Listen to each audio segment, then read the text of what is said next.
চার হাত ইচ্ছা করে ওটি নেম ফেলে দেয় অমুক নেতার সৌজন্যে এই ঘটনা প্রত্যেকটা পৃথিবীর ব্যবসা বলছে খবরদার করো না। ওনার স্ত্রী নিয়ে যখন পানি দিয়ে উঠে গেছে পেট্রোলের বাইরে যেতে বলছে ওনার স্ত্রী ঢুকে গেছে কিছুক্ষণের মধ্যে তার একটা সুন্দর ফুটফুটে চাঁদের মতো সন্তান জন্ম নিয়েছে। আল্লাহ এই সুবাদে ওনার স্ত্রী ওই কথা বাদ ভুলে গেছে। উনি বলছেন বেদুন কে বেদুন তাড়াতাড়ি করে খলিফাকে সংবাদ দাও তোমার স্ত্রী বদর থেকে জন্ম করেছে। আল্লাহ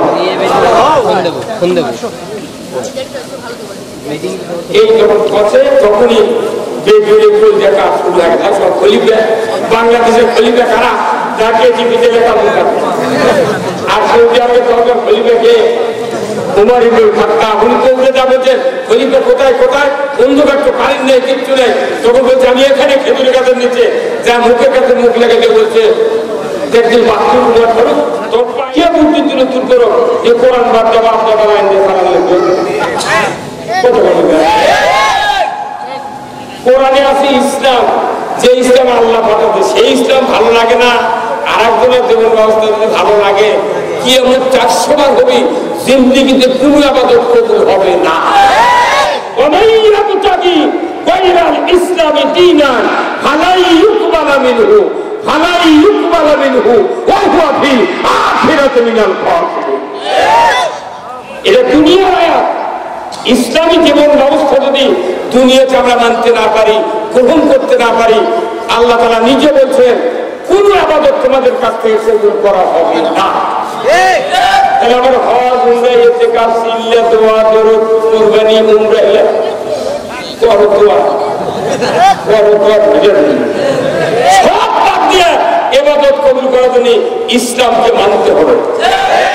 আমার দেশে মিম্বার থেকে শুরু করে প্রধানমন্ত্রী পর্যন্ত যদি যারা জনগণের ভোটে নির্বাচিত হন এনারা যদি রসুলের সফল রাষ্ট্রনায়কের জীবন আদর্শ যদি গ্রহণ করতে পারতেন আমার দেশে চুরি হতো না, আমার দেশে চুরি হতো না, আমার দেশে জেনা হতো না, আমার দেশে ঘুষ হতো না, আমার দেশে বিষ হতো না, আমার দেশে ইয়াবা হতো না, আমার দেশে দুর্নীতি হতো না, আমার দেশে মসজিদগুলিতে জুতো চুরি হতো না, আমার দেশে লটারিও চলতো না।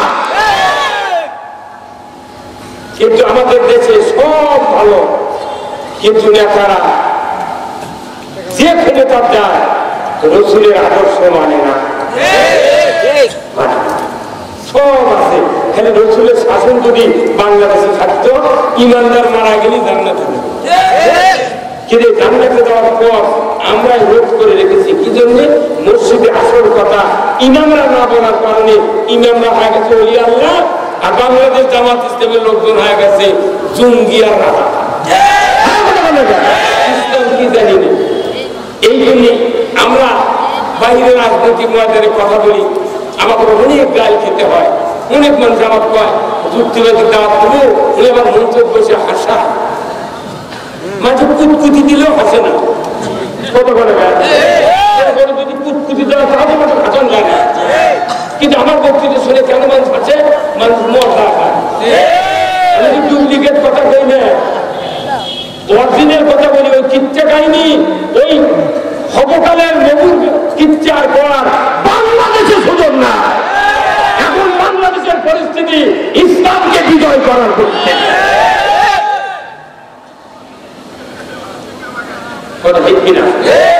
ওই যে হাসানুল হক ইনু তথ্যমন্ত্রী কর্মকর্তা করছে যে তোমার জন্য এই দশা হলো তোমার হাসিনা ভালো করে তথ্য দায়িত্ব দিল তথ্যমন্ত্রী তুমি খালি জামাত বিএনপির বিরুদ্ধে না করলে হলি একটাও ফাঁসি দেওয়া হলো তোমাকে বুদ্ধি কে দিতে দেয় এই কামে একজনে দিচ্ছে না এই কথা বলে আর সালমান এফ রহমান আইনি সুলভ করছে যে তুমি যে আইন মন্ত্রী হচ্ছিলে তুমি কোনো বেআইনি কাম করছো এই কথা বলে কি কাজ বেআইনি কাজ করেছো। তুমি যদি এই ভোটটা যদি বন্ধ না করতে তুমি যদি ভোটটা বন্ধ না করতে আমাদের ভোট হলে যদি টিভি শোনি তা ভোট হলে শুয়ে যেতে পারো কি অকান করছো তুমি কথা কথা কথা কথা মনে করি এই জানা জানা আশ্চর্য কথা আপনি কথা কি কথা ঠিক কিনা কথা ঠিক কিনা আজকে যদি এই ভোটটা যদি বাংলাদেশে যদি বন্ধ না করা হতো একটাদের উপর 2-4 করে যাচ্ছে তাহলে ওরা আগে কি করছে হাত বের করছে হাত এটা আমার মাথার থেকে পা পর্যন্ত যতগুলো অঙ্গ আছে প্রত্যেকটা অঙ্গের নাম দিয়ে কোরআন শরীফ আয়াত আছে বিচার তখন আমরা দেখলে একটা আয়না কিনতে করো আয়না কিনে মুখের আগে ধরলি তো বোঝা যায় তোর ডায়েরিতে আমি দিয়েছি মুখ ফুটিতে রেখে যাচ্ছে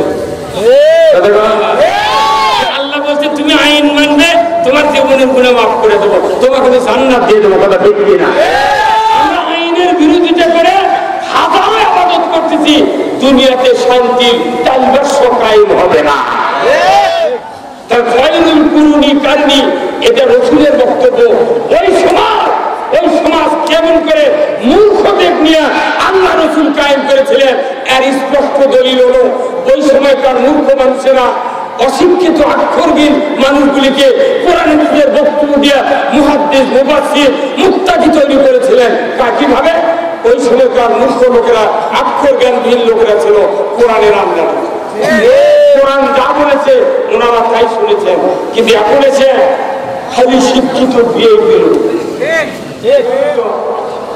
এটা আমার হাবিবুর ভাই তাদের ফেরত দাবি না ফেলে দাঁড়ান এই যে ওনার গায়ে পাঞ্জাবি দেখছে না এই পাঞ্জাবি উল্টো করে গাছ দিয়ে বাড়ির থেকে আসে এখানে আমার সাথে করছেন তাহলে ভেতরের পকেট কোন দিক যাবে তাই না আবার এরপর আপনার পকেট দাঁড়িয়ে দেবে আচ্ছা আপনারা সবাই আমার দিকে টাকা পাঠান দেখবেন এই হাবিবুর মাওলার মধ্যে বউ আছেন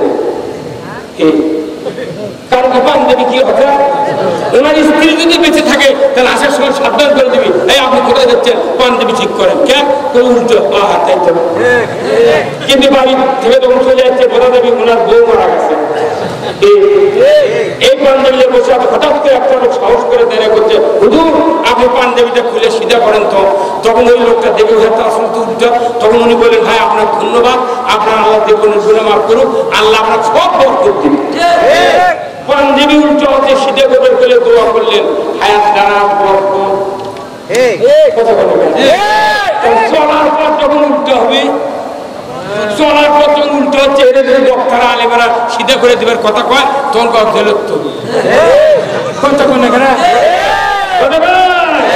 এখন আসেন দ্বিতীয় বক্তৃতা চলে আমি সাইকেল কিনতে গেছি গোয়াল রোডে টাকা দাম বেশি সাইকেলের 16,000 টাকা দাম বলেছেন এই মনে করে সাইকেল না কিনে ডান দিকে ফেরান আর পেডেল একসাথে লাগানো থাকে না ভাই সাইকেলের চেন কোন দিক থাকে ডান দিকে ডান দিকের চেনের সাথে ওই ক্রাঙ্ক আর পেডেল একবারে অ্যাডজাস্ট থাকে ওই ক্রাঙ্ক আর পেডেল কিনে লেছে ক্রাঙ্ক লেছে সাইকেল কিনছে সাইকেল কিনছে ইনকা তো কোনোদিন মাইকিং শুনিনি পর সব মানুষ দরজা পাচ্ছে আচ্ছা দেখে কেবা সাইকেল কো যেতে ঘাট আসলে গান করবেন কে জানে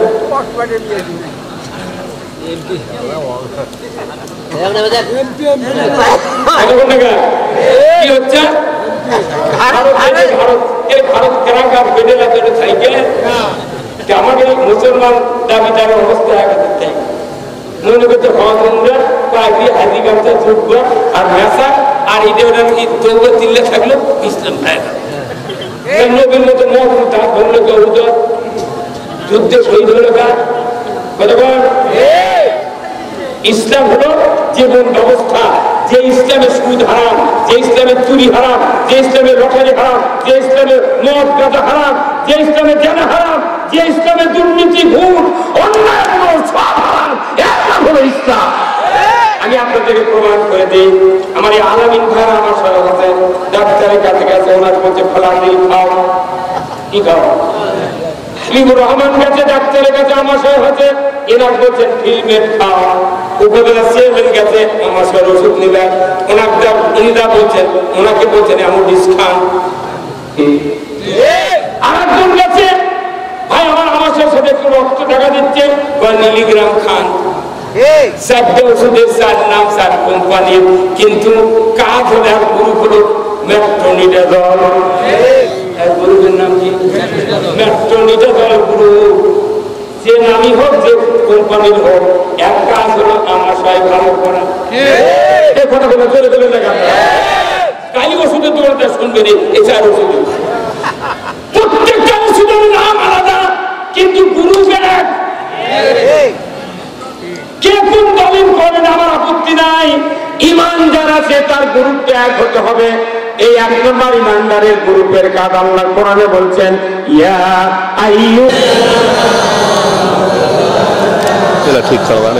সবাই জবান খুলে মোহাম্মদ নিয়ে পড়ুন, ওয়া আলা আলে সাইয়্যিদিনা রাসূলিনা মুহাম্মদ। মোদের যেদিন ডাক পড়িবে ওই কবর মাঝে শুইতে, রং বেরঙের পোশাক খুলে সাদা কাফন পরাইবে আল্লাহুম্মা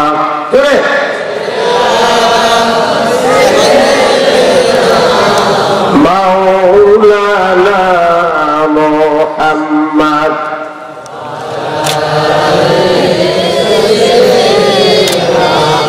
হাবিবানা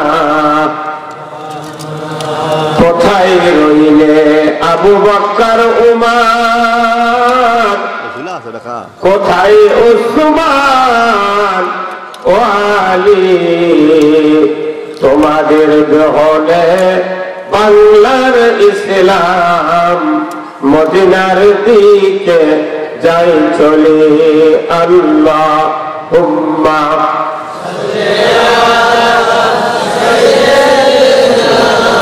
মাওলানা মুহাম্মদ সাইয়্যিদিনা বালাগাল উলা বিকামালিহি কাশাফাত তুজা বিজামালিহি হাসরাত জামিউ খিসালিহি সাল্লু আলাইহি। সূরাতে ইউসুফ বেনারি হিকমতে লোকমানে মা কারিয়ে কুরআনি বারি আইদিন শাদে মানে মা বলগন উলা বেকামালিহি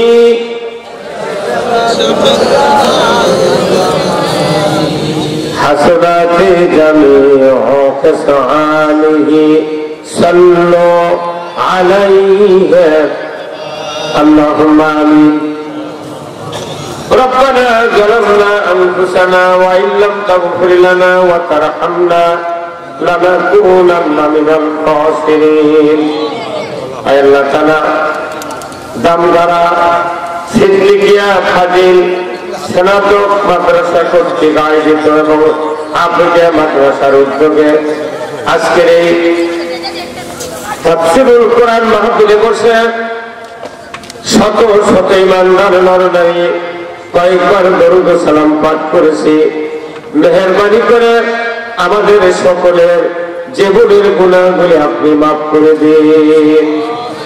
আয় আল্লাহ তাআলা এই মাদ্রাসা যারা কায়েম করেছেন, মাহফিলের যারা আয়োজন করেছেন, আমরা যারা কোরআন শোনার জন্য বিভিন্ন গ্রাম থেকে হাজির হয়েছি, আল্লাহ আমাদের ভেতরে যারা দরদের বাপ্পাকে হারিয়েছি, কবরগুলিকে জান্নাতের বাগান বানায়া দেন রব্বুল আলামিন। এই জামগারা মাদ্রাসা ঐতিহ্যবাহী মাদ্রাসা গ্রাম সহ চতুর্দিক থেকে যতগুলি গ্রামের মানুষ কোরআনের মহব্বতে মাহফিলে হাজির হয়েছেন, সেই গ্রামের মাটির নিচে যত মুমিন মুমিনাত চিরবিদায় নিয়ে শুয়ে আছেন, আল্লাহ সকলের কবরগুলিকে জান্নাতের বাগান বানায়া দিন। রব্বুল আলামিন 18 কোটি ইমানদারের দেশ বাংলাদেশ, এ দেশটাকে আপনি কোরআনের জন্য কবুল করে নিন। আয় আল্লাহ তাআলা, কি কথা বলবো জানি না, যে কথা বললে আপনার বান্দা বান্দীদের দুনিয়া এবং আখিরাতের কল্যাণ হবে, সেই কথা বলি আমাকে বলার তৌফিক দিয়ে দেন। সুবহান রাব্বিকা রব্বিল ইজ্জাতি আম্মা ইয়াসিফুন ওয়া সালামুন আলাল মুরসালিন ওয়ালহামদুলিল্লাহি রাব্বিল আলামিন। একটু জিকির করেন লা ইলাহা বসলাম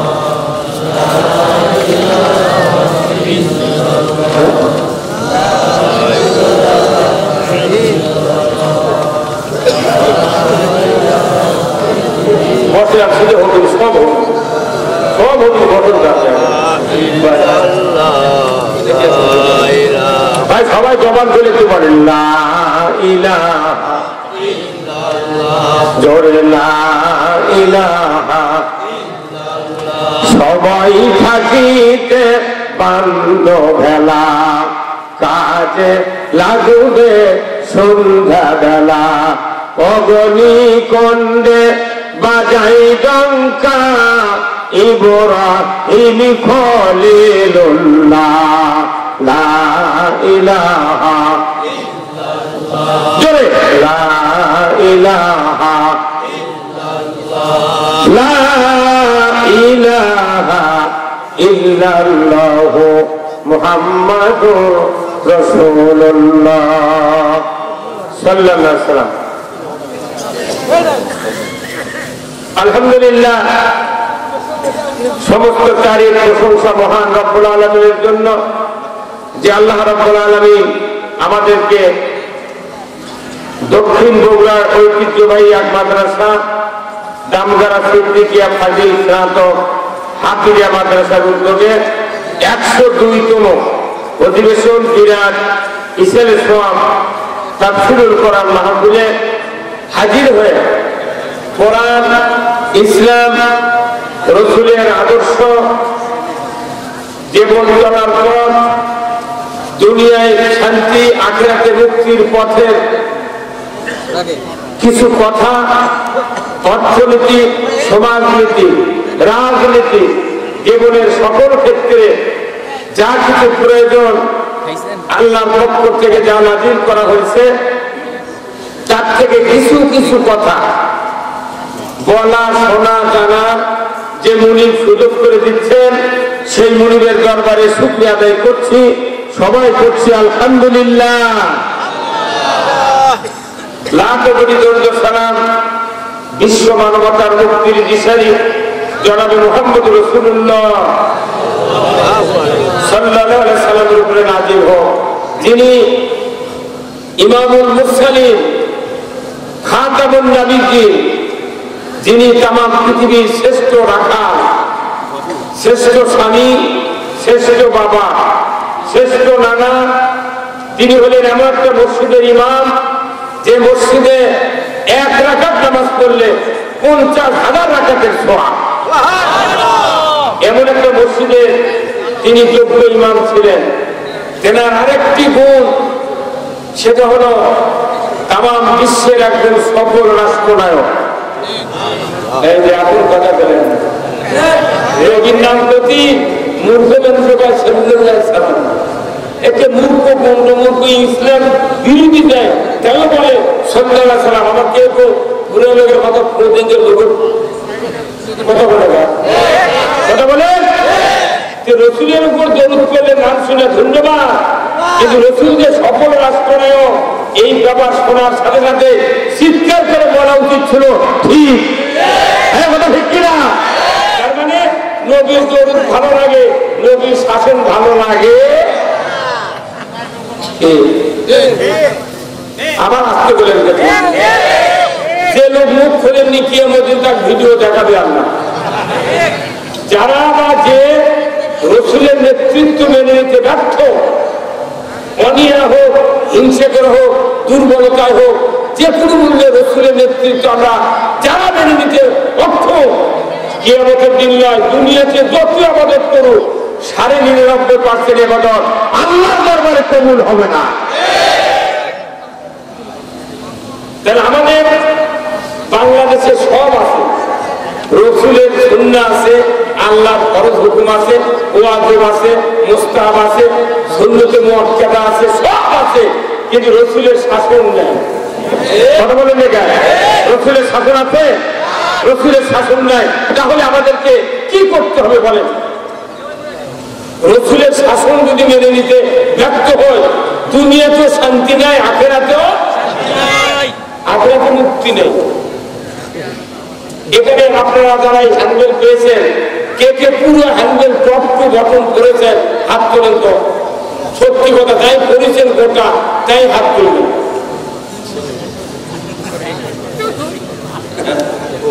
মানে তারা হ্যান্ডেল পাশে হাতে অথচ কোরআন সাহস পায়নি, তাহলে এই কতখানি যে কোরআন পড়ে সেটা আমার কথা না হয়।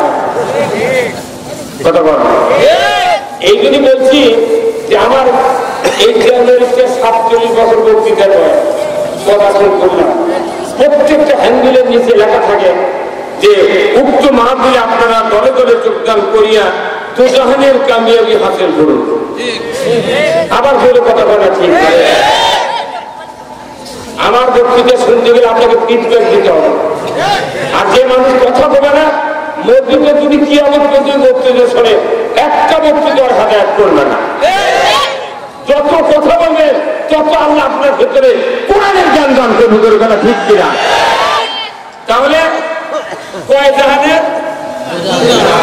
এটি দু জাহানের লিখলো, দু জাহান, দয়কারে দু দেওয়া লাগলো, এটি দু জাহান নয়, দু জাহান। আচ্ছা, কামিয়াবি হাসিল করুন। তাহলে এই কথাটা 54 বছর ধরে বাংলাদেশে এই হ্যান্ডেলের সাথে লাগে, প্রত্যেকটা সবার লাগে। দুই জাহানের ভালো, প্রথম জাহান হলো দুনিয়া, দ্বিতীয় জাহান হলো কবর থেকে আখেরাত, কথা ঠিক কিনা? তাহলে দু জাহানের যখন হচ্ছে, তাহলে দুনিয়ার বক্তৃতা আগে হবে।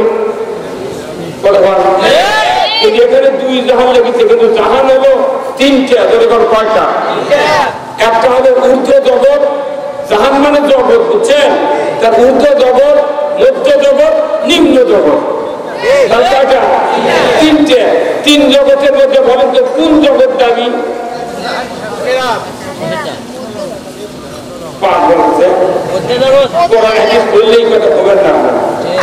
মোনাজাতের মানে যদি জানলেন ধরি, রব্বানা আতিনা ফিদ দুনিয়া হাসানা ওয়া ফিল আখিরাতি হাসানা ওয়া কিনা আযাবান্নার। আমার আল্লাহ বলছেন, বান্দা দোয়া করো রবের কাছে, তুমি দুনিয়ার ভালায় যাও, আখিরাতের ভালায় যাও, আর জাহান্নাম থেকে মুক্তি দাও। আগে দুনিয়া রাসূলের ভাষা, আর দুনিয়া মাযরাতুল আখিরাহ। জাহান্নামের মানে কি? প্রথম দুনিয়ার বক্তৃতা হবে। এখন দুনিয়াতে যদি শান্তি না পান, আখিরাতে মুক্তি হবে না। কেন হবে না?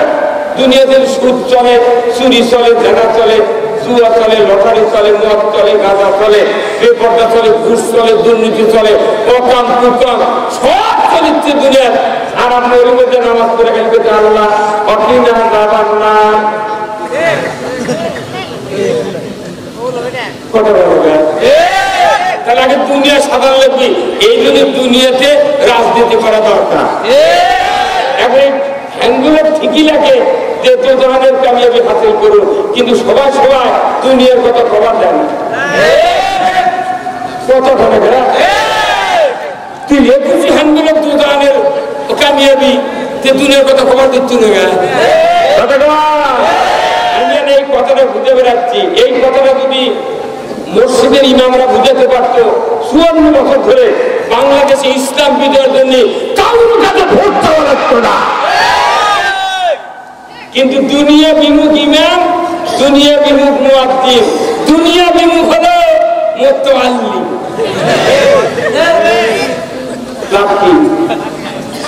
আজকে নন্দীগ্রাম থানা একটা সারা বাংলাদেশে একটা প্রখ্যাত হিটের বক্তা আছে, হিট। কথা বলে কি বক্তা? হিট হিট জানি যদি এই অবস্থা এখন হয়, আইদুল ইসলাম দিয়ে দিলে আছে খেপে জানি আমার উপর এর সারা দেশ চাপা মারে আপনার থানার মানুষ উনি এতে আসে বসে আছে, কখন যে বলতে চাইছি আল্লাহ ভালো লাগে। এই জন্য আমি বললাম আগে দুনিয়ার কথা হবি, তারপর আখিরাতের কথা। শুনতে রাজি আছে? কারা কারা দু হাত তুলে দেখান। নারায়ে তাকবীর, নারায়ে তাকবীর, নারায়ে তাকবীর। আল কোরআনের আলো, আল কোরআনের আলো। এই ঘরে ঘরে কে বলো, এই খলিল কে বলো? খবরদার, আল্লাহ রাসূল 10 বছর কোরআন দিয়ে শাসন করছেন, এই 12.5 লক্ষ বর্গ মাইল। কোরআন কোনদিন ঘরে থাকতে পারে না, কোরআন হলো সংসদের কিতাব। এই জন্য স্বতঃস্ফূর্ত হয়ে বলতে হবে আল কোরআনের আলো। কি বলতে পারবেন? আল কোরআনের আলো, আল কোরআনের আলো। আমার নেতা, তোমার নেতা, নারায়ে তাকবীর।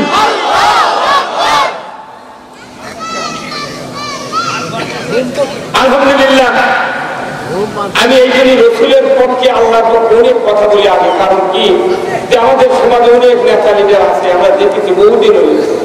আমরা আমাদের গর্বের সাথে নেতার তেল মারে, নেতারা কি তেল মারে, কিন্তু আল্লাহ রসুলের পক্ষে কথা নেই।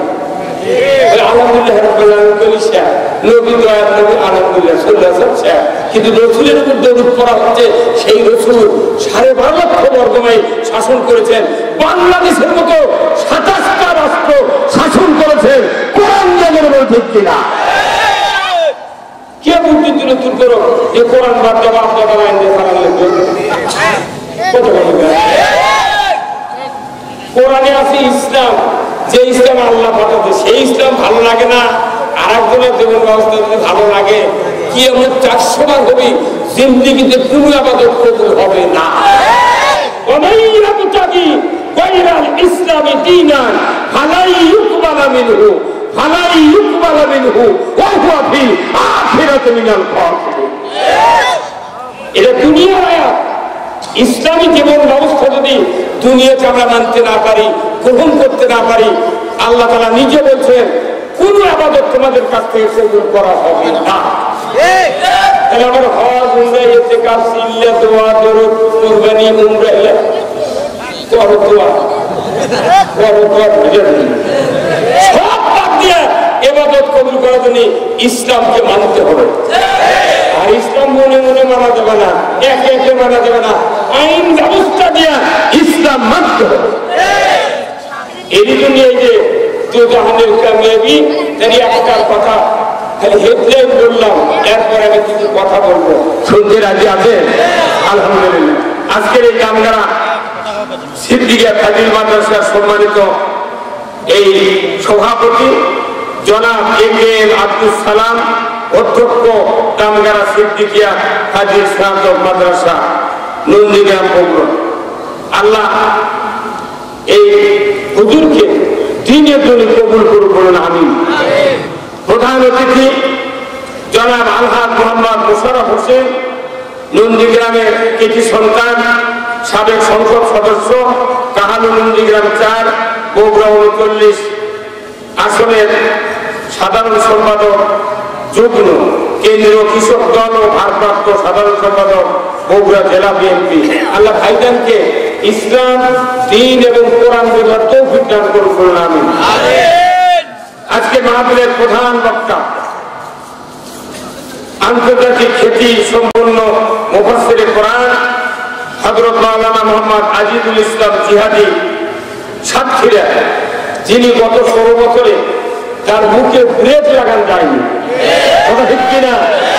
আজরাইল যদি ঘাড়ির উপরে থাকে, তুফান ছুটে যে চলে যেতে পারে।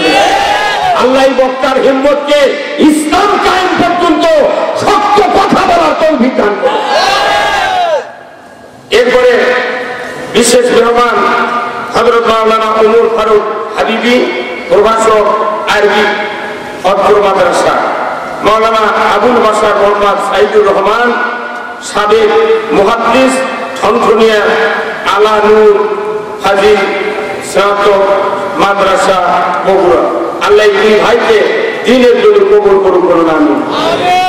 বিশেষ মেহমান মঞ্চে বসা রয়েছেন আমাদের উপজেলার কিছু সন্তান, বারবার উপজেলা নির্বাচনের নির্বাচিত চেয়ারম্যান, সাবেক উপজেলা বাংলাদেশ জামাত ইসলামের আমির, সুযোগ্য একজন চেয়ারম্যান মোহাম্মদ নুরুল ইসলাম মন্ডল, মঞ্চে উপস্থিত এই মাদ্রাসার সম্মানিত প্রভাষক জনাব মাওলানা হাবিবুর রহমান, মঞ্চে বসা এই মাদ্রাসার শিক্ষক মোহাম্মদ আলামিন সহ বসা মুরব্বিয়ে কেরাম, এরপরে জনাব আলাউদ্দিন সরকার সভাপতি নন্দীগ্রাম বিএনপি, জনাব মোহাম্মদ বেলায়েত হোসেন আদর, জনাব আলেকজান্ডার নন্দীগ্রাম পৌর বিএনপি, জনাব এ.কে.এম. শফিউল আলম সুমন, জনাব মাওলানা মোহাম্মদ আব্দুর রহমান, জনাব পি.কে.এম. জাহিদুল ইসলাম, জনাব মোহাম্মদ আখতারুজ্জামান উজ্জ্বল, এই কয়েকজন নেতৃবৃন্দকে আল্লাহ তাআলা ইসলামের জন্য কবুল করুন, বলুন আমিন। স্থানীয় ওলামায়ে কেরামগণ, ইন্তেজামিয়া কমিটি বর্গ সহ বিভিন্ন মসজিদের ইমাম মুয়াজ্জিন মুক্তাদি সহ রাজনৈতিক দলের নেতৃবৃন্দ, যুবক ভাইরা, প্রাইমারি মাদ্রাসা, হাই স্কুল, কলেজের শিক্ষক মহোদয় এবং ছাত্র ভাইরা, পর্দার অন্তরালে হাজারো মা বোনেরা, কচি কাচারা এবং আজকের এই মাহফিলের প্রচার মিডিয়ার সম্মানিত মাইকালা এবং ভিডিওম্যান ভাইয়েরা, সবার প্রতি আবার আমার সালাম। আসসালামু আলাইকুম ওয়া রাহমাতুল্লাহি ওয়া বারাকাতুহু। কেমন আছেন আপনারা? আছি ভাই, আলহামদুলিল্লাহ। আমি আপনাদেরকে হেডলাইনে অনেক কথা বলেছি, এই কথাগুলো ফিনিশিং দিতে গেলে অনেক টাইম দরকার। আমি বলছিলাম যে এসব পরে আমার দেন, কিন্তু এনারা শিডিউল পরিবর্তন করেছেন, যেহেতু প্রধান বক্তা নাকি 10টায় আসবেন, উনি দেখতে আগে চলে আসছে, তাহলে আগেকার শিডিউল অনুযায়ী উনি আসছেন, কথা ঠিক কিনা? আর এখন থেকে বেশি রাত্রে মানুষ আসে না, কারণ কি সবার বাড়ির ফেসবুক আছে, 10টার মধ্যে মানুষ সেগুল দেওয়া বান্ধা হয়, তারপরে ফেসবুক দেওয়া একটা মেয়ে রাত্রে 1টার সময় বাড়ি সে কাল্লা দেয়, তাও আধা ঘন্টা মোবাইল টিপে যখন ঢুকিয়ে হাতে করে দেয়, তখন স্ত্রী কয় ওই হতে টিপা টিপি ঘুমা। ফেসবুক আছে এই সময় বক্তৃতা দিতে বেশি আমাদের আর বের খরচ হয় না, সব আপনারা বোঝেন, কথা লিখবে না। আমি আপনাদেরকে 3টে কথা বলবো। কয়টা কথা? 3টে কথার 1 নম্বর কথা হলো যে আমরা যারা মসজিদে নামাজ পড়ি জুমার দিনে ইমাম সাহেবরা বক্তব্য দেন, খুতবা দেন না? একটু কথা বলে দেন কিনা? সানি খুতবা পড়া হয় প্রায় মসজিদে, শতকরা 95টা মসজিদে খুতবাতুল হাকাম পড়া হয়। তাই সানি খুতবায় আশরাফ আলী থানভী রহমাতুল্লাহ আলাইহি উনি 3টে বক্তব্য যোগ করেছেন 3টে বক্তব্য। তাই 2টা বক্তব্য হলো রসুলের আর 1টা বক্তব্য হলো আল্লাহ। সুবহানাল্লাহ। এই 3টে বক্তব্য যদি মসজিদের ইমামগুলি 100 বছর আগে থেকে যদি এই বক্তব্যগুলি যদি জনগণের মাঝে বলতে পারতেন বাংলা দিয়ে, তাহলে এই দেশে 50 বছর আগে ইসলাম বিজয় হতো। ধরে বলে না তোমার হয়তো বলে ধরুন ইসলামের কথা কেউ কোয়া লাগবে। ইসলাম বিজয়ের জন্য আল্লাহ আমাদেরকে দায়িত্ব দিয়েছেন।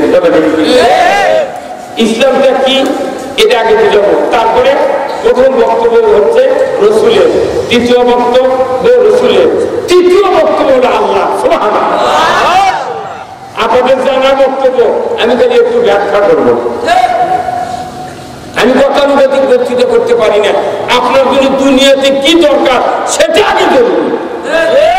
আমার দেশে মিম্বার থেকে শুরু করে প্রধানমন্ত্রী পর্যন্ত যদি যারা জনগণের ভোটে নির্বাচিত হন, এনারা যদি রসুলের সকল রাষ্ট্রনায়কের জীবন আদর্শ যদি গ্রহণ করতে পারতেন, আমার দেশে চুরি হতো না, আমার দেশে চুরি হতো না, আমার দেশে জানা হতো না, আমার দেশে ঘুষ হতো না, আমার দেশে বিষ হতো না, আমার দেশে ইয়াবা হতো না, আমার দেশে দুর্নীতি হতো না, আমার দেশে মসজিদগুলিতে জুতো চুরি হতো না, আমার দেশে লটারিও চলতো না। কিন্তু আমাদের দেশে সব ভালো, কিন্তু নেতারা যে ক্ষমতা যায় রসুলের আদর্শ মানে না। সব আছে, খালি রসুলের শাসন যদি বাংলাদেশে থাকতো ইমানদার মারা গেলে জান্নাতে হবে। কিন্তু জান্নাতে যাওয়ার পর আমরা রোধ করে রেখেছি কি জন্য? মসজিদে আসল কথা ইমামরা না বলার কারণে ইমামরা হয়ে গেছে ওলি আল্লাহ, আর বাংলাদেশ জামাত ইসলামের লোকজন হয়ে গেছে জঙ্গি আর রাজা।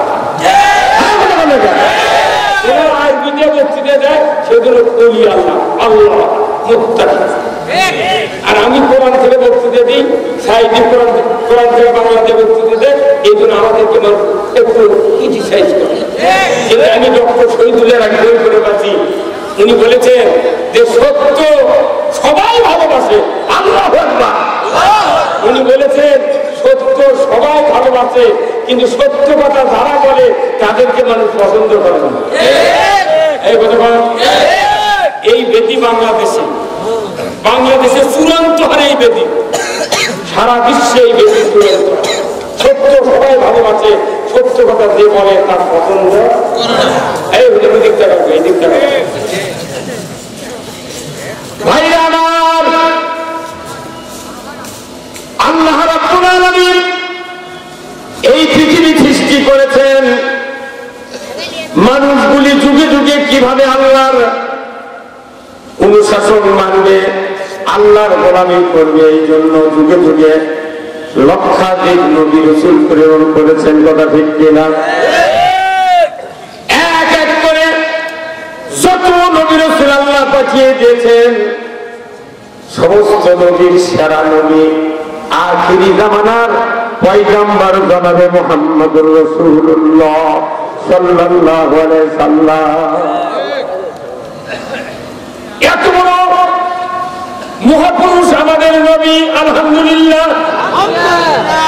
কোরআনের মতো কিংবা আসছে দামি কোন কিতাব রাষ্ট্রে নাই, পৃথিবীর কোন রাজনীতিবিদের হাতেও নাই। এত একটা কোরআন, মহাগ্রন্থ কোরআন, যেখানে মানুষ চলার জন্য জন্ম থেকে মৃত্যু পর্যন্ত, দুনিয়ার থেকে আখিরাত পর্যন্ত যা দরকার সব আল্লাহ তাআলা কোরআনে নাযিল করেছেন। ভিক্ষুকের মতো ঈমান আনবে যারা, তারা কাউর কাছে ভিক্ষা চাইতে হবে না যে আমার আল্লাহ এটা চাইনি, তোমরা একটু দাও। ভারত প্রধানমন্ত্রী করছে দাও, রাশিয়া করছে দাও, দেওয়া লাগবে, চাওয়া লাগবে না। আল্লাহ এই কথাটা বলেছেন। বিদায় হজের দিনে ১৬ লক্ষ সাহাবী রাসূলের সামনে দণ্ডায়মান। আল্লাহু আকবার। পৃথিবীর চতুর্দিক থেকে লক্ষ কোটি কোটি মানুষ উমরা সহ প্রতি বছর হজ উমরা করে। প্রতি বছর কোটি কোটি মানুষ রোগী হচ্ছে হজ উমরা দিয়া। ওই মসজিদে নববীর বারান্দায় রাসূল দণ্ডায়মান, ১৬ লক্ষ সাহাবী দাঁড়িয়ে আছেন। সর্বশেষ যে আয়াতটা নাযিল করা হয়েছে, এত সুন্দর আয়াত, এই আয়াতের দ্বারা পৃথিবীর মানুষগুলিকে এত বুঝ দিয়েছেন আল্লাহ, রাসূলকে শুনিয়েছেন আল্লাহ। এই আয়াতটা যদি তামাম পৃথিবীর ঈমানদাররা, আলেম ওলামারা যদি সাধারণ মানুষকে আমরা বুঝাতে পারতাম, আল্লাহর ইজ্জতের কসম, মানুষ ইসলামের জন্য পাগল করা হয়ে যেত। আল্লাহ তাআলা বলছেন, জিবরাইল যাও, আমার রাসূল বিদায়ী ভাষণ দিচ্ছেন। কোরআন তো নাযিল করা হয়েছে নবুয়তের শুরু থেকে, আজকে শেষ ভাষণ হচ্ছে রাসূলের। তুমি তাড়াতাড়ি করে চলে যাও, এমন একটা বক্তব্য আমি আল্লাহ রাসূলের সাথে আমি অ্যাড করে দেব, যাতে করে এই বক্তব্য পৃথিবীর মানুষ কিয়ামত পর্যন্ত ধরে রাখে। জোরে কন্যা মারহাবা। আল্লাহর ফেরেশতা জিবরাইল এসে বক্তব্য চাইবে কানে কানে বলে দিলেন, আল-ইয়াওমা আকমালতু লাকুম দীনাকুম ওয়া আতমামতু আলাইকুম নি'মাতি ওয়া রাদিতু লাকুমুল ইসলামা দীনা। এরপরে একটা কথাও আল্লাহর তরফ থেকে আসে না। এটা কোরআনের একবারে শেষ কথা। আল্লাহ বললেন, জিবরাইল যাও আমার হাবিবকে বলে আসো, আজ থেকে ইসলামকে আমি পরিপূর্ণ করে দিলাম। আল্লাহু আকবার। ইসলামকে পরিপূর্ণ করে দিলাম। মানুষের ব্যক্তি, পরিবার, সমাজ, রাষ্ট্র, পারিবারিক জীবন, অর্থনৈতিক জীবন, রাজনৈতিক জীবন, যুদ্ধ জীবন, ব্যবসার জীবন, বিবাহ শাদী, ইবাদত বন্দেগী, মাযহাব, ওয়ারিস মিজান, যত কিছু আছে, যা কিছু প্রয়োজন দুনিয়ার কারোর কাছে ধার করতে হবে না। আমি আল্লাহ সব আজ থেকে পরিপূর্ণ করে দিলাম।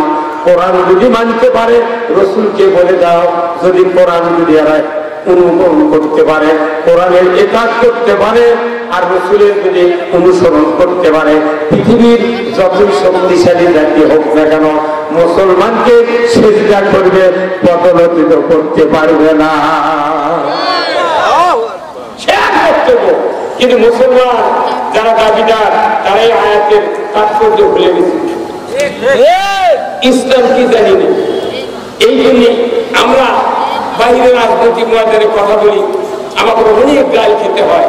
অনেক মানুষ আমাকে কয় যুক্তিবাদী দাওয়াত দেবো, উনি আমার মন্তব্য বসে হাসা, মাঝে কুতকুতি দিলেও হাসে না। কত করে যদি কুতকুতি দেওয়া তাহলে মাঝে হাসান যায় না। কিন্তু আমার বক্তৃতা শুনে কেন মানুষ আছে? মানুষ মজা খায়। আমি ডুপ্লিকেট কথা বলি না, অরিজিনাল কথা বলি। ওই কিচ্ছা কাহিনী, ওই হবকালের নবুর কিচ্ছার পর বাংলাদেশে সুযোগ না। এখন বাংলাদেশের পরিস্থিতি ইসলামকে বিজয় করার করতে। ভাই আমার, ইসলাম কি? এখনই যদি জিজ্ঞাসা করি আপনাদের উত্তর আসবে কোনো নেগেটিভ। বলুন তো ইসলাম অর্থ কি? ইসলাম মানে শান্তিময়। ইসলাম হলো জীবন ব্যবস্থা। ইসলাম অর্থ হলো জীবন ব্যবস্থা, code of life. Islam is the complete code of life. এই ইসলাম যদি মানি তাহলে শান্তি আছে, না মানলে অশান্তির পারাপার নেই। ইসলাম না মানলে অশান্তির পারাপার নেই। এই 16 বছরে উদাহরণ সহ বুঝে দিয়েছে।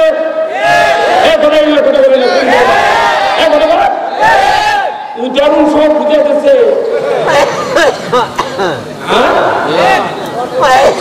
উদাহরণ 16 বছরে বুঝতে পারছি আমরা।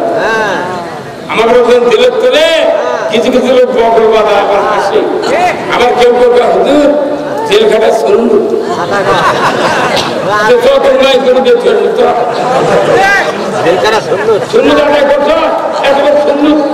মিষ্টি খাওয়া মেসাজ করা আর রাস্তার কাটা সরার সুন্নত বাদ দেয়। তুমি যখন এত সুন্নতের পাগল দিচ্ছ, ভোট মাস করে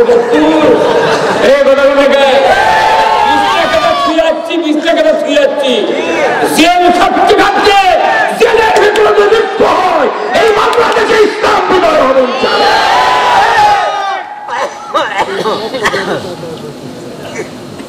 ইসলাম হল জীবন ব্যবস্থা।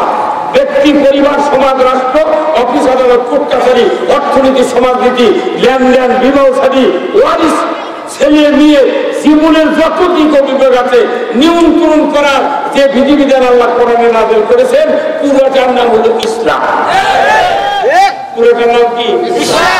এখন ইসলামটা ওই রকম মনে করবেন না যে আমি সাইকেল কিনতে গেছি গোয়াল রোডে, টাকা দাম বেশি, সাইকেলে 16,000 টাকা দাম শুনেছেন, এই মনে করে সাইকেল না কিনে ডান দিকে ক্রাম আর পেডেল একসাথে লাগানো থাকে না ভাই। সাইকেলের চেন কোন দিক থাকে? ডান দিকে। ডান দিকে চেনের সাথে ওই ক্রাম আর পেডেল একবারে 8-10 থাকে। ওই গ্রাম আর পেডেল কিনে লেছে গ্রামের মধ্যে মরদ সাইকেল কিনছে সাইকেল কিনছে ইনকা তো কোনোদিন মাইকিন শুনিনি পরে সব মানুষ দরজা পাচ্ছে আচ্ছা দেখে কেবা সাইকেল কোথাও ঘাট আসলে গান করবেন কে জানে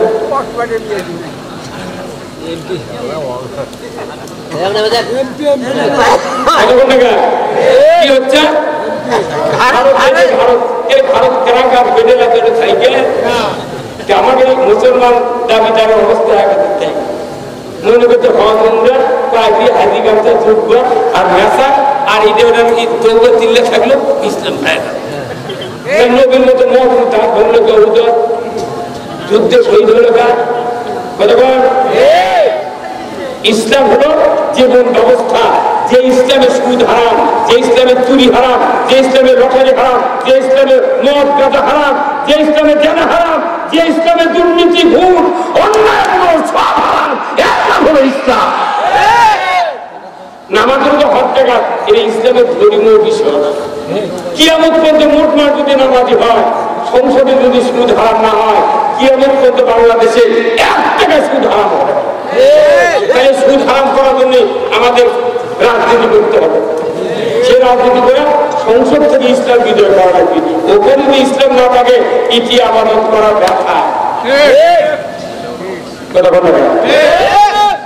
সংসদ হলো অতি লেখা আছে মহান জাতীয় সংসদ। কি লেখা আছে? মহান জাতীয় সংসদ। যে মহান জাতীয় সংসদে যদি গান হয় সেটা আর মহান থাকে না। অথচ আল্লাহ কোরআনে বলছেন ইন্নামাল মুমিনুনা আল্লাযীনা ইযা যুকিরাল্লাহু ওয়াজিলাত কুলুবুহুম ওয়া ইযা তুলিয়াত আলাইহিম আয়াতুহু জাদাতহুম ঈমানা ওয়া আলা রাব্বিহিম ইয়াতাওয়াক্কালুন। বলুন আল্লাহু আকবার। আল্লাহ নিজে বলছেন যে নিশ্চয় মুমিন তারা যাদের সামনে আল্লাহ সুবহানাহু ওয়া তাআলার নামের উচ্চারণ হলে, আল্লাহর কথা, আল্লাহর বয়ান, আল্লাহর ওয়াজ যদি আলোকপাত করা হয়, মুমিনের কানে যদি পড়ে যায়, ওয়াজিলাত কুলুবুহুম অন্তর থরথর করে কেঁপে ওঠে। বলুন আল্লাহু আকবার। এমন মুমিনের অন্তরে যদি কোরআন শোনানো হয়, আল্লাহ তখন দেখতে পায় এই মুমিনের গতি কোন দিক, জান্নাতের দিকে না জাহান্নামের দিকে। যদি দেখে বান্দার গতি জান্নাতের দিকে, আল্লাহ তখন এই মুমিনের অন্তরে ঈমান বাড়িয়ে দেয়। আরেকটু জোরে বলা যাবে সুবহানাল্লাহ। কোরআন শুনলে যে ঈমান বাড়ে, এই দিনে গত 16 বছর আমাদের কাছে তো অনুমতি ছাড়া সভা হয়নি। প্রতি বছর 10টা 15টা করে সভা লিখি এই নন্দীগ্রাম থানা, আমার করতে দেওয়া হয়নি। পিচ্ছি নেতারে রাতের দিনে তোমার বাপের সাথে রাজনীতি করতি, যাই কয় যে রচিক কয় ওই বক্তায় সভা হয় এখন বন্ধু রায় কেটে বলবা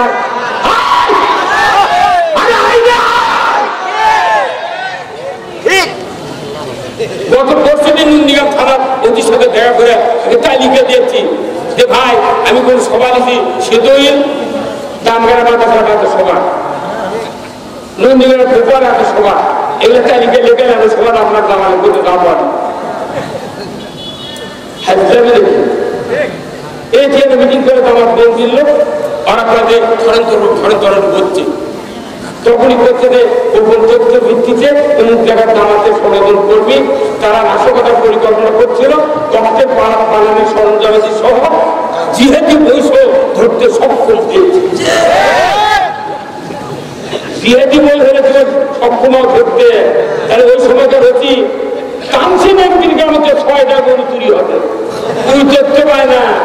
এটা ঝিনে থেকে গরু চুরি হবে, ওগুলো ছেড়ে পারে না। কোরিয়ানের পানি সেটা বাধা হয় না, মিটার চুরি করে 8,000 টাকা বিকাশ করলে মিটার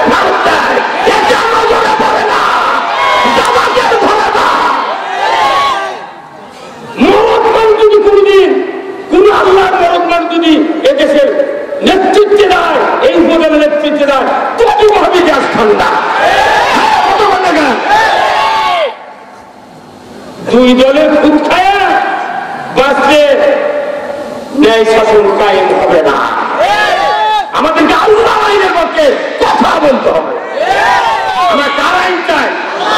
যে ক্ষমতায় যায় যাক, আমরা ক্ষমতা যাব না, কিন্তু আল্লাহর আইন যারা যাবে আল্লাহর আইন চলবে। আল্লাহর আইন কার?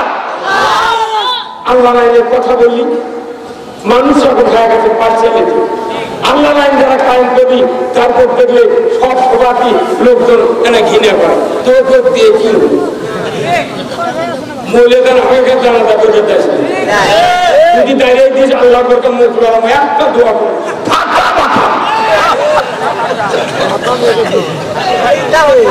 আমরা মানুষের নানাদের জন্য কথা বলি। সাইদি সাহেবের মতো দুনিয়াতে কোরআন বিরোধী কোনো কথা বলেন না। একটাই তার ইস্যু, সে কোরআন বিজয় চায়। এই সমাজ তুরুমুরু আলেম আছে এই মুখে আত্মা হবে 60 বছরের ইমামুদের বসে এই আত্মা হবে তো চলেন না। ওই মানুষটা কি মামলা দিয়ে জেল খারাপ ঘুরতে ঘুরতে ডাক্তার মরে গেল।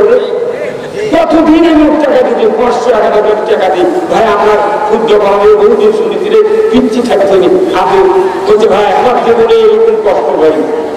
লোকটা মরেই গেল। যারা আপনাকে মামলা দিচ্ছে একটু গোষ্ঠী দেখার না করতে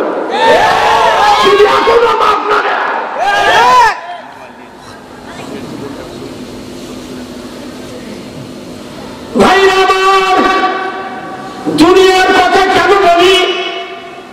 আজ থেকে 1500 বছর আগে আল্লাহর নবী মসজিদে নববীর খতিব ছিলেন। জোরে বলুন ঠিক কিনা? খতিব বলেন এখন যে একটা মসজিদে 3 জন খাতিব, একজন খতিব, একজন মুয়াজ্জিন, একজন পেশিমান, একজন খতিব, আর একজন মসজিদের খাতা। তখন মসজিদে খতিব আল্লাহ রাসূল ছিলেন। উনি যখন ভাষণ দিতেন, খুতবা পড়তেন, খুতবার সানিতে উনি বারবার বলেছেন খায়রুল কুরুনি কারনি, খায়রুল কুরুনি কারনি, সুম্মাল্লাযিনা ইয়ালুনাহুম, সুম্মাল্লাযিনা ইয়ালুনাহুম। এই কথা খুতবাতে আছে না নাই? এরকম আছে না নাই? খায়রুল কুরুনি কারনি আল্লাহ রাসূল আজ থেকে 1500 বছর আগে গারে হিরায় যখন ওহী সর্বপ্রথম জিবরাইলের মুখে যখন শুনতে পাইলেন, আল্লাহ রাসূল গারে হিরায় গুহার ভেতর থেকে সিজদার থেকে উঠে দাঁড়ালেন। জিবরাইল বললেন ইকরা বিসমি রাব্বিকাল্লাযী খলাক, পড়ুন মুহাম্মদ সৃষ্টিকর্তা রবের নামে। উনি বললেন আনা উম্মি, আমি পড়তে পারি না। আবার বললেন ইকরা বিসমি রাব্বিকাল্লাযী খলাক, পড়ুন মুহাম্মদ। উনি বললেন আনা উম্মি, পড়তে পারি না। রাসূল নিজে অক্ষর জ্ঞানহীন ছিলেন। উনি যত মানুষকে দাওয়াত দেওয়ার কোরআনের পথে এনেছিলেন, প্রত্যেকটা মানুষের ভেতরে কাউরে 1 পাসের ডিগ্রি নাই, এসএসসি পাসের ডিগ্রি নাই, এমএ নাই, আইএ নাই, বিএ নাই, অধ্যক্ষে প্রভাষক নাই, কোন রকমের ফিলোসফি, সাইকুল হাদিস, আল্লামা, মুফতি, দাখিল আলেম পাস, কোন ডিগ্রি ছিল না। করে বলো ঠিক কিনা? এতগুলো অশিক্ষিত মানুষকে আল্লাহর নবী ইসলাম বুঝালেন, দ্বীন বুঝালেন। তারপরে ওই মানুষগুলার সমাজকে আল্লাহর নবী মুখ দিয়ে ঘোষণা দিলেন খায়রুল কুরুনি কারনি, আমার যুগ হলো সারা যুগ, আমার যুগ হলো সোনার যুগ। জোরে বলুন ঠিক কিনা? রাসূল বলেছেন আমার যুগ সোনার যুগ, আমার যুগ সারা যুগ। তা রাসূলের এই কথা বলা ঠিক আছে? কথা বলেন। কারণ কি ওই সময় সুদ ছিল না, চুরি ছিল না, জেনা ছিল না, ঘুষ ছিল না, দুর্নীতি ছিল না। তার রাসূলের এই কথা বলা এই কথা বল কি? এখনকার ইমামদের দৈনিক শুক্রবার আমরা করি খায়রুল কুরুনি কারনি। তাহলে একটা ইমাম প্রতিবাদ কোন মুক্তাদি মুসল্লি মুসাল্লি করল না। ইমাম সাহেব আপনি কার কথা বলতেছেন? খায়রুল কুরুনি মানে কি? আমার যুগ সারা যুগ। এটা নবীর কথা, তোমার যুগ কি সারা যুগ? নবী কথা আমার যুগ সোনার যুগ, আর তোমার যুগের লোহার যুগ। গুলি বানাবার বরকত গুলি। এই কথা রাসূলের সোনার যুগে কোনো অন্যায় ছিল না, তোমার যুগের তো এই যুগ নাই, এই সোনার কাম নাই। অতএব তুমি এই কথা বলতে পারবে ওই সোনার যুগ তৈরি করতে কি দরকার, সেই বক্তব্য তুমি দাও। ওনারা এই কথাটা কেউ প্রশ্ন করে না, প্রতিবাদ করে না। ওনারা মিডিয়া করেন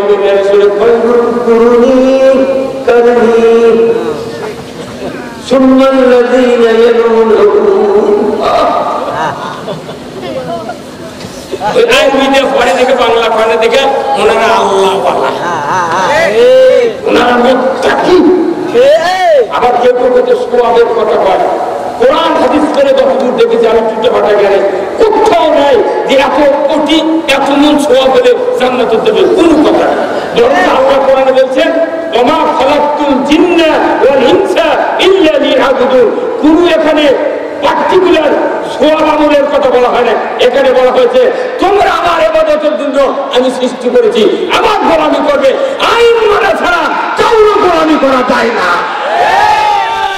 আল্লাহর অর্ডার, আমার আইন মানতে হবে। কারণ আল্লাহর আইন মানা কি ফরজ, এই আইন বাদ দিয়ে আমরা ইবাদত করছি সওয়াবের জন্য। আচ্ছা আপনাদের বলি তো, কারণ যদি দাড়ি ওঠে, কি ওঠে, কারণ দাড়ি ওঠে, ওই লোকের কাজ মোনাজাত করা লাগে আল্লাহর কাছে, আল্লাহ তুমি মুখ তুলে দাও।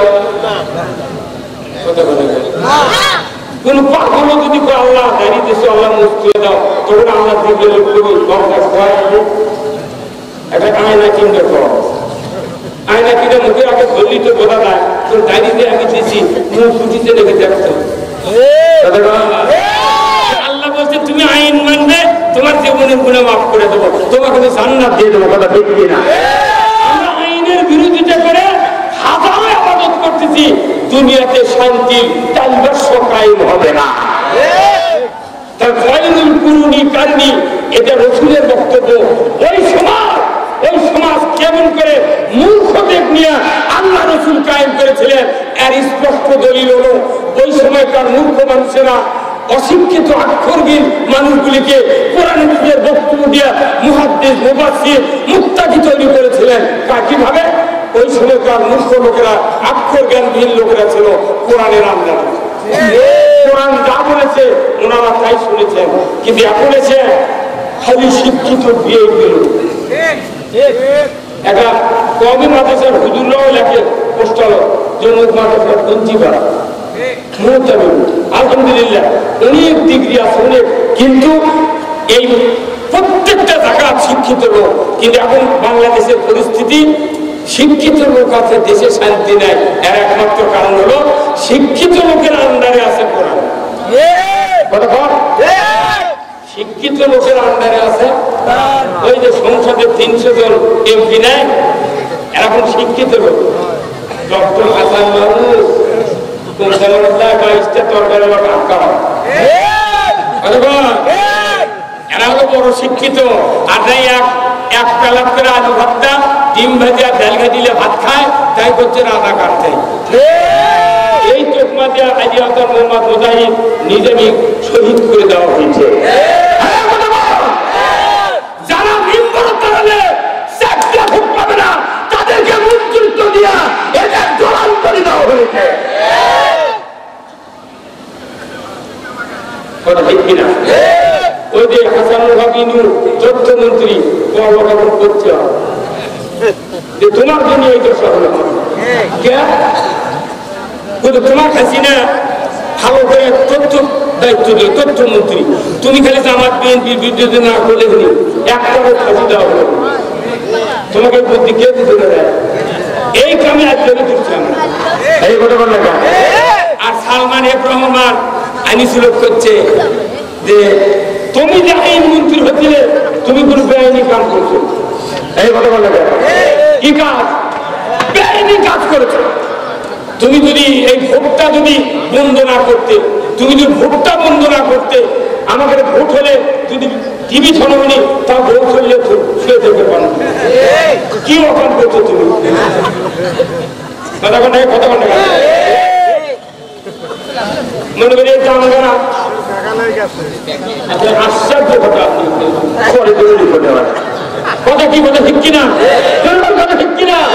আজকে যদি এই ভোটটা যদি বাংলাদেশে যদি বন্ধ না করা হতো, একটা উপর 2 চাষ করে যাচ্ছে।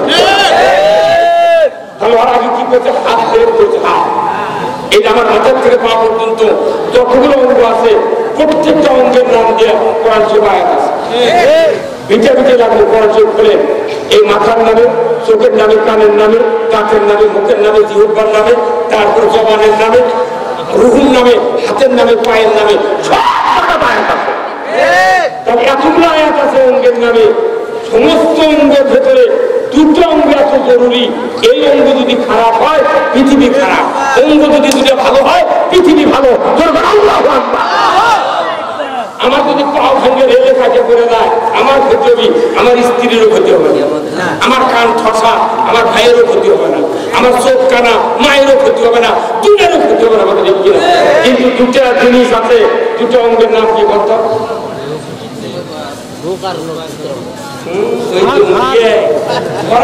আমরা গরিব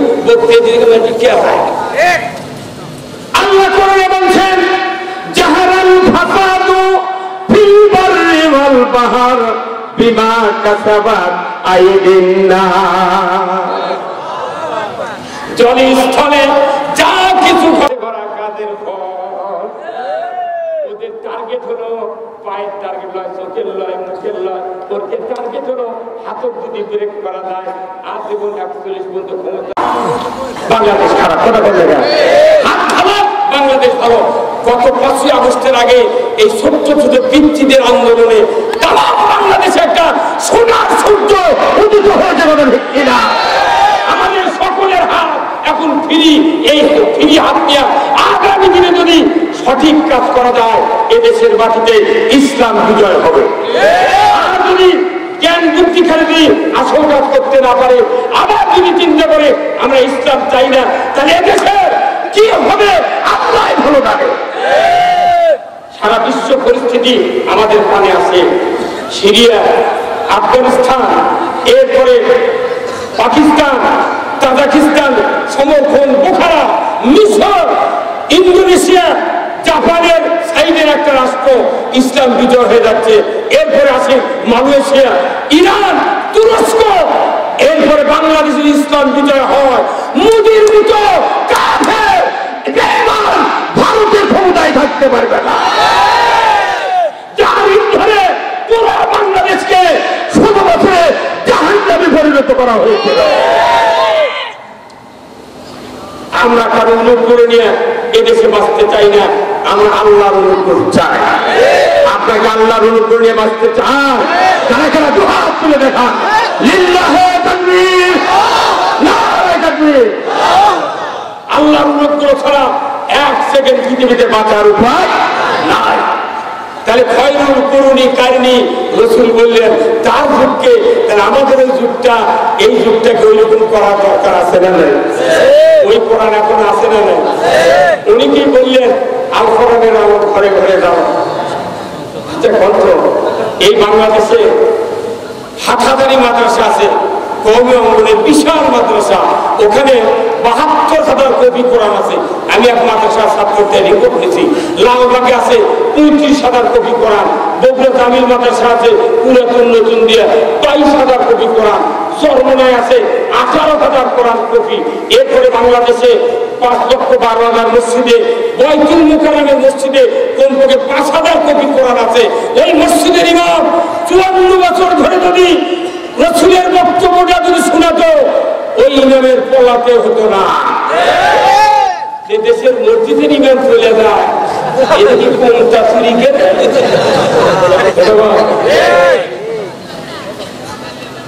ভাই আমার, আমি আপনাদেরকে বলতে চাই, খয়রুল কুরুনি কারনি, রাসূলের যুগ সোনার যুগ। ঈমান এনেছি যারা, তাদের দায়িত্ব হলো ওই যুগ কায়েমের জন্য কোরআনের শাসন কায়েম করা। এদেশে আওয়ামী লীগ আছে, বিএনপি আছে, জাতীয়বাদী জাসদ, জামাত, হেফাজত, চরমনাই আছে না নাই? তাবলীগ আছে না নাই? কত শত দল আছে। এই দল প্রত্যেকটা দল ইমানদার আছে, হাজি আছে, কথা ঠিক কিনা? তাহলে যারা ইমানদার তারা হলো ইমানদারের গুরু। এক করে বলুন ঠিক কিনা? আমি আপনাদেরকে প্রমাণ করে দিই। আমার এই আলামিন ভাইরা আমার সঙ্গে আছে, ডাক্তারের কাছে গেছে, ওনার বলছে ফলানি খাও, কি খাও? হাবিবুর রহমান গেছে ডাক্তারের কাছে, আমার সঙ্গে হচ্ছে, এনার বলছেন ফিল্মেট খাও। উপজেলা চেয়ারম্যান গেছে, আমার সঙ্গে ওষুধ নিলেন, উনি যা বলছেন, ওনাকে বলছেন অ্যামোডিস খান। আরেকজন গেছে, ভাই আমার সাথে রক্ত টাকা দিচ্ছে বা নীলিগ্রাম খান, 4টে ওষুধের 4 নাম 4 কোম্পানির, কিন্তু কাজ হলে আর গ্রুপ হলো মেট্রোনিডাজল। গ্রুপের নাম কি? Metronidazole group. যে নামই হোক, যে কোম্পানির হোক, এক কাজ হলো আমার সবাই ভালো করা। এই কথাগুলো চলে চলে দেখা কালী ওষুধের দোকানটা শুনবে রে, এই 4 ওষুধে প্রত্যেকটা ওষুধের নাম আলাদা, কিন্তু গ্রুপ এক।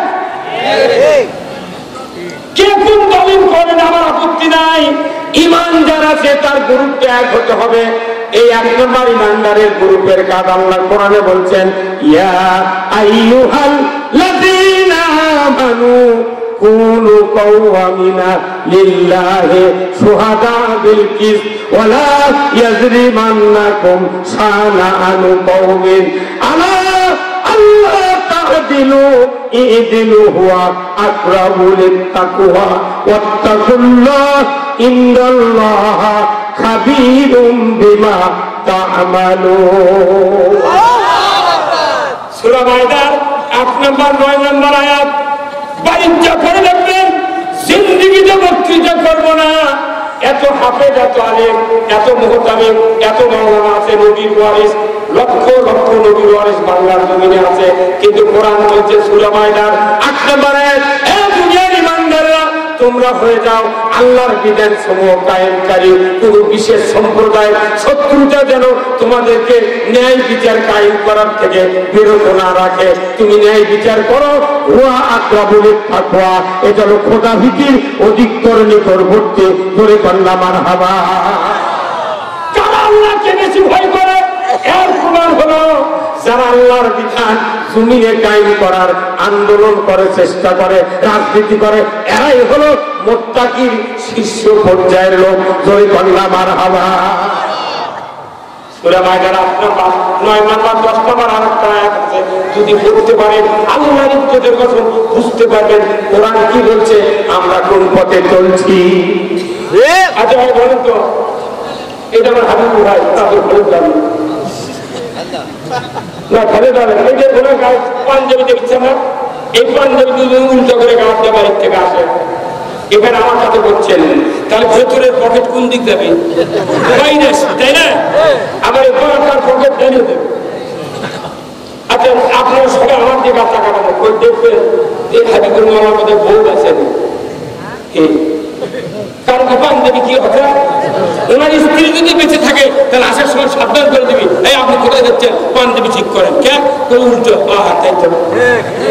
কিন্তু বাড়ি থেকে যখন চলে যাচ্ছে বোঝা যাবি ওনার বউ মারা গেছে।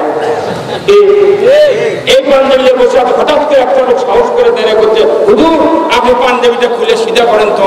তখন ওই লোকটা দেখে হয়তো আসলে তো উল্টো, তখন উনি বললেন, ভাই আপনার ধন্যবাদ, আপনার আল্লাহ দেখুন গুনাহ মাফ করুক, আল্লাহ আপনার সব বরকত দিন। পাঞ্জাবি উল্টো হতে সিধে করে ফেলে দোয়া করলেন, হায়াত দ্বারা বরকত। চলার পর যখন উল্টো হবে, চলার পর যখন উল্টো হচ্ছে, এর বক্তারা আলেমেরা সিধা করে দেবার কথা কয়, তখন কথা হলো তো কথা কোন এখন আসেন দ্বিতীয় বক্তৃতা চলে। ভাইরা আমার, ও সোনার টুকরা আলেমেরা, ও সোনার টুকরা হাফেজেরা, রসুলের পাগল পাড়া উম্মত এই নন্দীগ্রাম থানার যত ইমানদার আছে সবাইকে আমি সেলুট দিই। আল্লাহ বান্দারা একটু কথা শোনেন। খুতবার দ্বিতীয় বক্তব্য রসুলের জটিল একটা হাদিস, ওয়া সুলতানু জিল্লুল্লাহি ফিল আরদি মান আহানা সুলতানাল্লাহি ফিল আরদি আহানা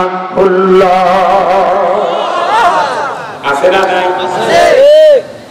জানা কথা না করলে আমার বহু মানুষ তোকমা দিচ্ছে, বুঝছেন, প্রচুর বক্তৃতা পানি, তার মানে মন্দিরে জানে সেটাই এখন বক্তৃতা দেওয়া হচ্ছে। স্কুলে ফাতে বক্তৃতা শুরু করলে 3 ঘন্টা লাগলে আমি আর ওইদিক যাবো না, কারণ আমার একটা মাহফিল আছে ওই বহুদূর, এর থেকে মাহফিল 11টার সময় ধরুন, তাও দেখুন কত 50,000 লোক বসে আছে। আর আজকে যে লাইভ করতেছে না, আজকে আমার বক্তব্য লাইভে শুনতেছে স্পেনে 2,500 বাঙালি।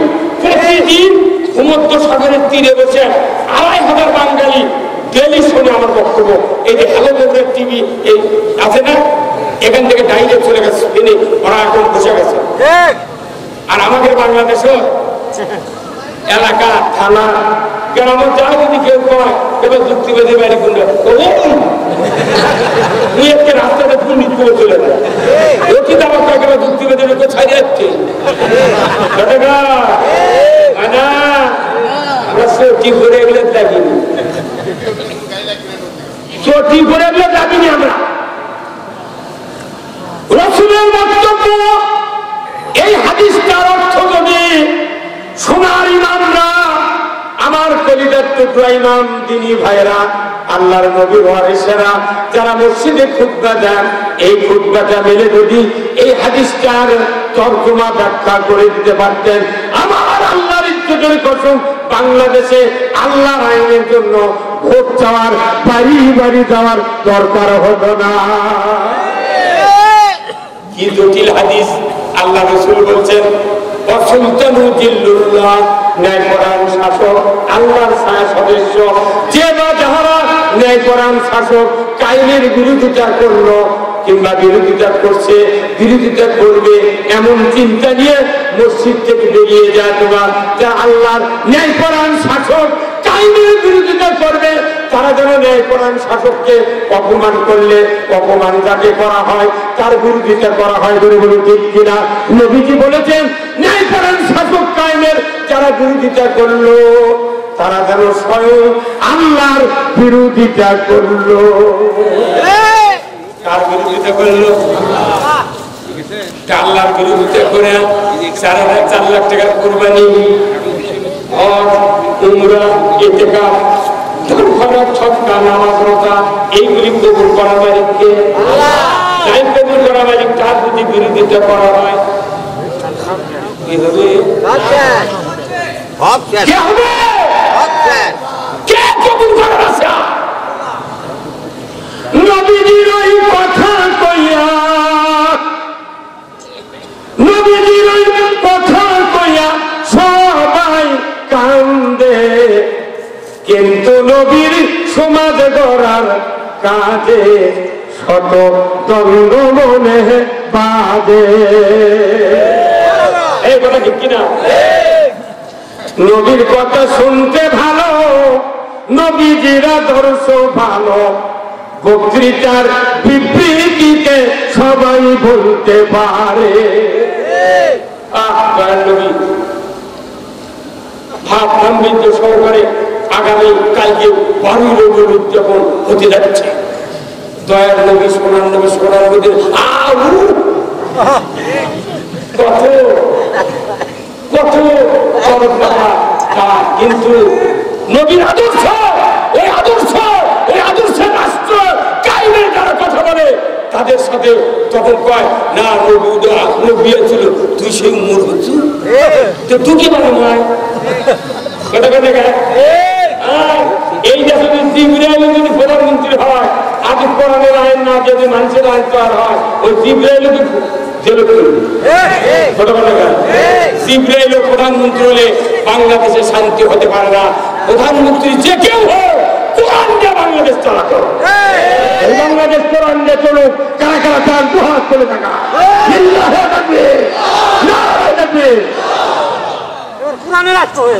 তাহলে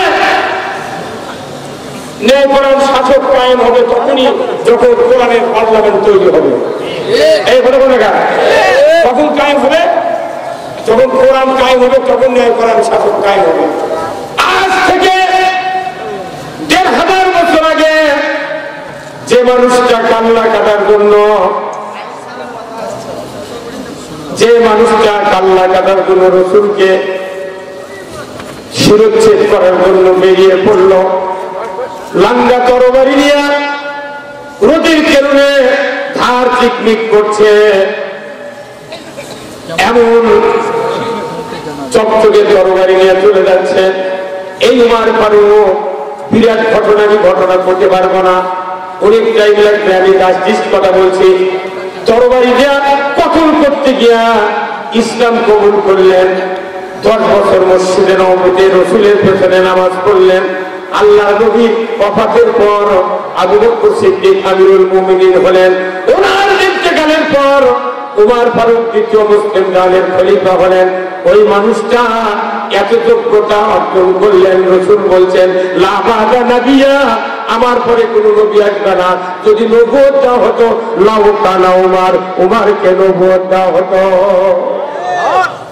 এই মানুষটা যখন আমিরুল মুমিনিন হলেন, চলে যাচ্ছেন মরুভূমির প্রান্তর দিয়া, চতুর্দিকে ঘুরে ঘুরে দেখেন কোন প্রকার কোন দুঃখ বেদনা।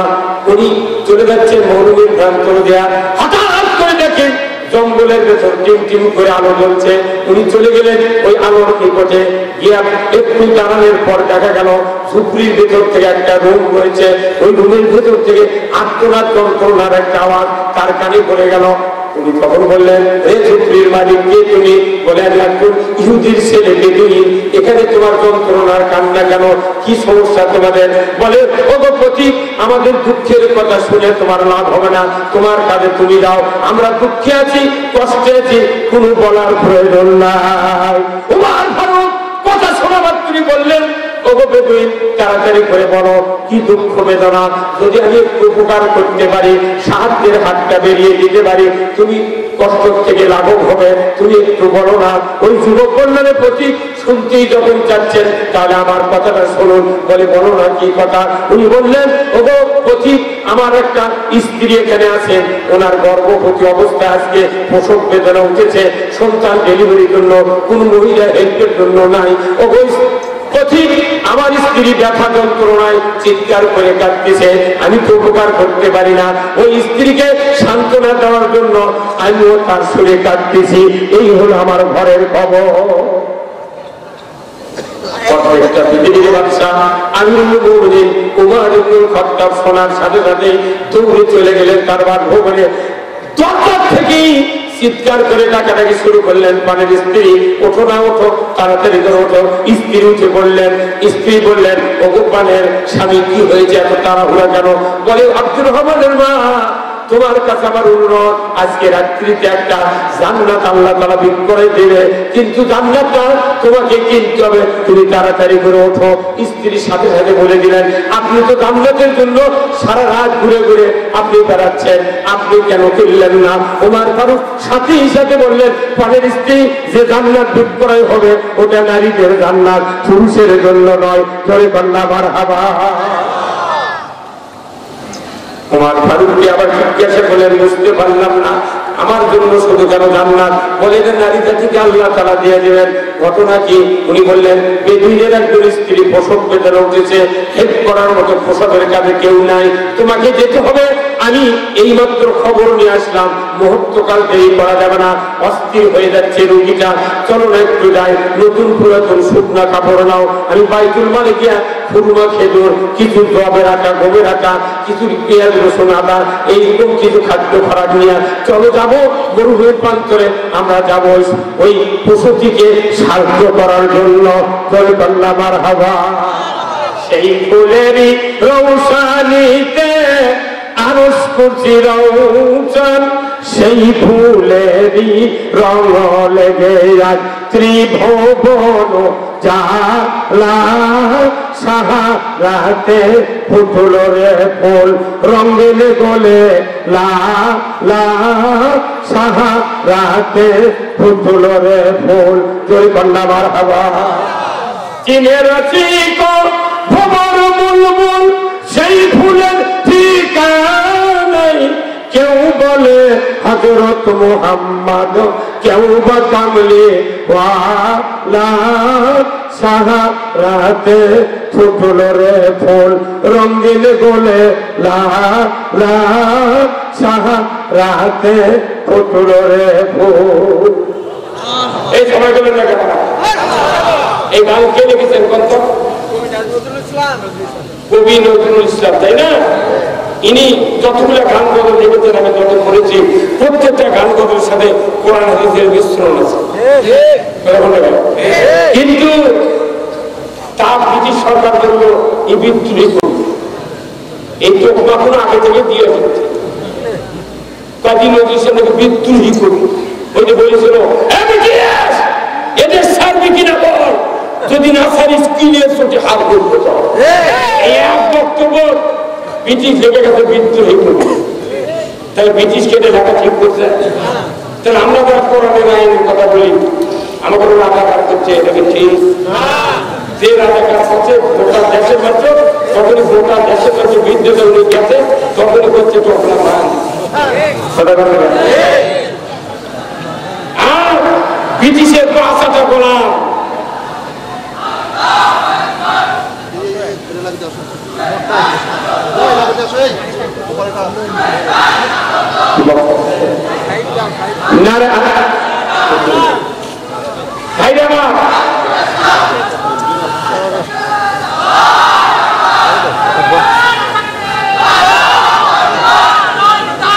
নারায়ে তাকবীর।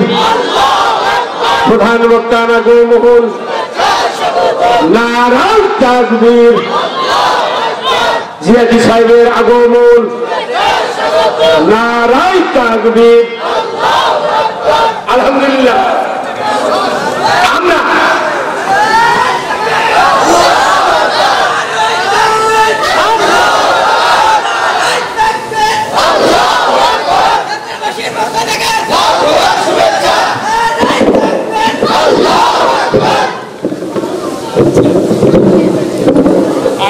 ব্যারিকেড দেওয়া লাগবে, কে আসবে?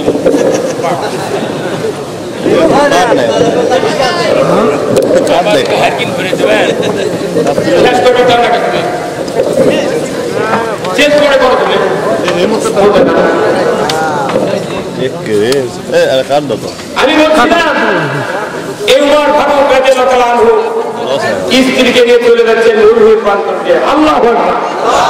মাসপতিটা বলছে দেখো আমি যে খলিফা, তুমি যে খলিফার স্ত্রী, ওই বেদুনকে তার পরিচয় না দেওয়া হয়। আল্লাহু আকবার। আমার দেশে নেতারা চার হাত ইচ্ছা করে ওই নেম ফেলে দেয় অমুক নেতার সৌজন্য। এই ঘটনা প্রত্যেকটা পৃথিবীর ব্যবসা বলছে খবরটা করো না। ওনার স্ত্রী নিয়ে যখন পানি দিয়ে উঠে গেছে বেদুনের বাইরে যেতে বলছে, ওনার স্ত্রী ঢুকে গেছে কিছুক্ষণের মধ্যে তার একটা সুন্দর ফুটফুটে চাঁদের মতো সন্তান জন্ম নিয়েছে। আল্লাহ এই সুবাদে ওনার স্ত্রী ওই কথা বাদ ভুলে গেছে। উনি বলছেন বেদুন কে বেদুন, তাড়াতাড়ি করে খলিফাকে সংবাদ দাও তোমার স্ত্রীর বদর থেকে পুত্র সন্তান জন্ম নিয়েছে। আল্লাহ